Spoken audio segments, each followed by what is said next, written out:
ফ্রিজের কোণায় যখন মাছের অবশিষ্ট লেজা মাথাগুলো পড়ে থাকবে, তো আমার মতো এইভাবে বের করে রান্না করে ফেলবেন বিভিন্ন সবজি দিয়ে একটা ঘন্ট।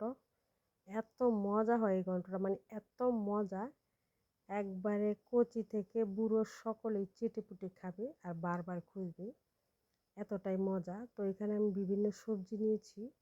আমি মাছটা আগে ভেজে নিয়েছি ভালো করে, তারপর মশলাটা কষিয়ে সবজিটা ভালো করে কষিয়ে নেব। সবজির মধ্যে এখানে দিয়েছি আমি পটল, কাঁকরোল, বেগুন, আলু, তারপর কাঁঠালের বিচি দিয়েছি।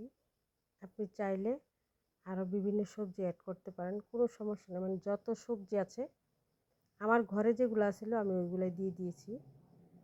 তো এই যে সবজিটা ভালো করে কষিয়ে মাছটা সহ আমি ভালো করে এখন কষিয়ে নেব। তারপর এটাতে অল্প একটু পানি দিয়ে দিব। এইভাবে রান্না করে একবার খেয়ে দেখবেন লেজা মাথাগুলা এই সবজি দিয়ে, বিভিন্ন সবজি দিয়ে ঘন্ট, এত মজা হয়, মানে লেজা মাথা আর কোনো কিছুই করতে ইচ্ছা করবে না, এই ঘন্টটাই রানবেন।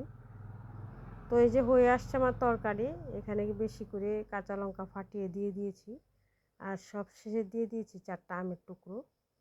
একটু টক টক ঝাল ঝাল হবে তরকারিটা, আর খেতে যে কি মজা হবে, আর এত সুন্দর একটা ঘ্রাণ আসতেছে।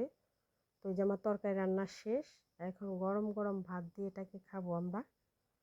তো এই তরকারিটা যদি ভালো লেগে থাকে অবশ্যই ট্রাই করবেন, এতটা মজার আর সুস্বাদু একটা তরকারি।